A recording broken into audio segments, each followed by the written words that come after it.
उन्होंने गौरी से सलाह मांगी। गौरी की योजना, गौरी बोली, हर खेत के पास छोटा तालाब बनाइए, बरसात का पानी बचाइए, पेड़ लगाइए और किसान मिलकर काम करें। राजा ने तुरंत आदेश दिया। कुछ महीनों बाद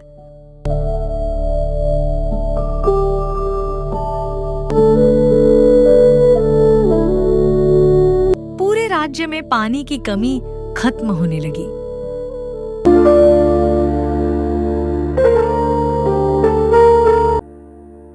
राजा का सम्मान। राजा ने कहा, गौरी, तुम केवल बुद्धिमान ही नहीं बल्कि पूरे राज्य की सच्ची हितैषी हो। आज से तुम्हें इस राज्य का सलाहकार घोषित किया जाता है। उसे राज्य की सलाहकार बना दिया गया। कुछ समय बाद पड़ोसी राज्य का मंत्री आया। उसने कहा, अगर तुम्हारे राज्य में इतनी बुद्धिमानी है तो मेरा एक सवाल हल करो। उसने एक डिब्बा रखा। बताओ इसमें क्या है? किसी को उत्तर नहीं मिला।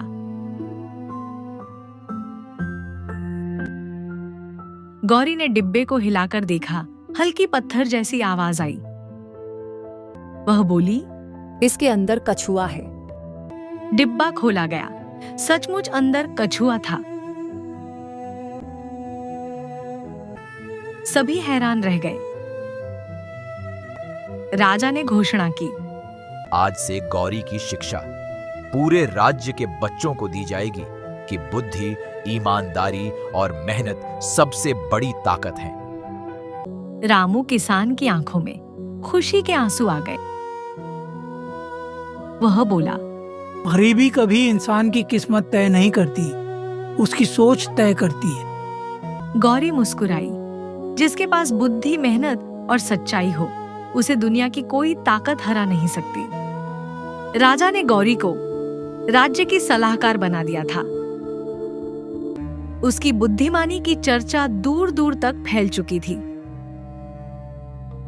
लेकिन यही बात लालची जमींदार हरिराम को बिल्कुल पसंद नहीं आई। हरिराम ने मन ही मन कहा, जब तक गौरी इस राज्य में है, मैं कभी गरीब किसानों पर अत्याचार नहीं कर पाऊंगा। मुझे इसे बदनाम करना ही होगा। कुछ दिनों बाद उसने पड़ोसी राज्य के एक चालाक व्यापारी से मिलकर एक षड्यंत्र रचा। दोनों ने राजा के पास जाकर शिकायत की। व्यापारी बोला, महाराज, आपकी सलाहकार जितनी बुद्धिमान दिखाई देती है उतनी है नहीं। अगर यह सच में इतनी होशियार है तो मेरी 3 शर्तें पूरी करके दिखाए। राजा ने गौरी को बुलाया। गौरी ने शांत स्वर में कहा, यदि मेरी बुद्धि से राज्य का सम्मान बना रहेगा तो मैं हर परीक्षा स्वीकार करती हूँ। पहली शर्त, एक ऐसा बीज पहचानो जो बिना नाम बताए दिखाया जाएगा। व्यापारी ने कई बीज एक थाली में रख दिए। दरबार के बड़े बड़े विद्वान अनुमान लगाते रहे, लेकिन कोई सही उत्तर नहीं दे पाया। गौरी ने बीज देखे, उनकी बनावट देखी, फिर बोली, ये बाजरे का बीज है। व्यापारी चौंक गया। उत्तर सही था। दूसरी शर्त थी, 2 बिल्कुल एक जैसे घड़ों में से बताओ कि किसमें शुद्ध पानी है और किसमें मिलावट। गौरी ने दोनों घड़ों को देखा। कुछ देर बाद एक घड़े की सतह पर हल्की परत दिखाई दी। वह बोली, इस घड़े में मिलावट है। जांच हुई तो उत्तर फिर सही निकला। अब तीसरी और सबसे कठिन शर्त आई। व्यापारी ने कहा, मेरे पास 2 थैलियां हैं, एक में सोने के सिक्के हैं और दूसरी में पत्थर। बिना खोले बताओ कौन सी थैली भारी है। दरबार में सन्नाटा छा गया। गौरी ने दोनों थैलियों को हाथ में लिया। उसने वजन से नहीं बल्कि उन्हें हिलाकर उनकी आवाज सुनी। वह मुस्कुराई और बोली, इस थैली में सोने के सिक्के हैं। थैली खोली गई। अंदर सचमुच सोने के सिक्के थे। पूरा दरबार तालियों से गूंज उठा। राजा ने व्यापारी से पूछा, अब बताओ, क्या तुम्हें इसकी बुद्धिमानी पर संदेह है? व्यापारी ने सिर झुका लिया और अपनी गलती मान ली। लेकिन हरिराम अभी भी नहीं सुधरा। उसने रात में किसानों के अनाज के गोदाम में आग लगवा दी और दोष गौरी पर मढ़ने की कोशिश की। सुबह पूरे गांव में हड़कंप मच गया।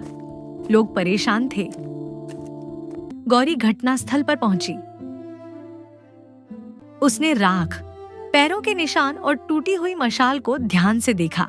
वह बोली, आग बाहर से नहीं, अंदर से लगाई गई है। जिसने यह किया है उसके जूतों पर लाल मिट्टी लगी होगी, क्योंकि ऐसी मिट्टी केवल हरिराम के बाग के रास्ते में मिलती है। सैनिकों ने जांच की। हरिराम के चप्पलों पर वही लाल मिट्टी मिली।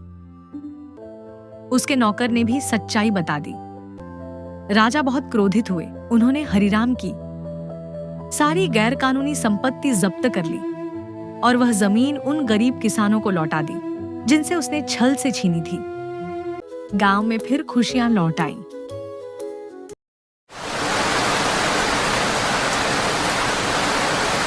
कुछ महीनों बाद अच्छी बारिश हुई।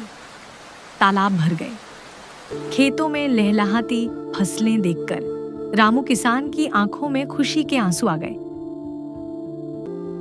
उसने गौरी से कहा, बेटी, आज मुझे अपनी गरीबी पर नहीं, अपनी बेटी पर गर्व है। गौरी मुस्कुराकर बोली, बाबा, असली दौलत धन नहीं, अच्छी सोच और ईमानदारी है।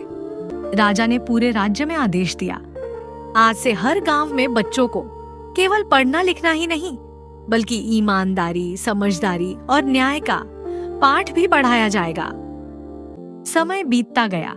गौरी की कहानियां दूर दूर तक सुनाई जाने लगी। लोग अपने बच्चों से कहते, धनवान बनने से पहले बुद्धिमान और सच्चा इंसान बनो। रामू किसान का छोटा सा घर अब भी वैसा ही था, लेकिन वहां सम्मान, खुशियां और सुकून बसते थे। बुद्धि, ईमानदारी और साहस मिल जाए तो सबसे गरीब इंसान भी अपनी किस्मत बदल सकता है।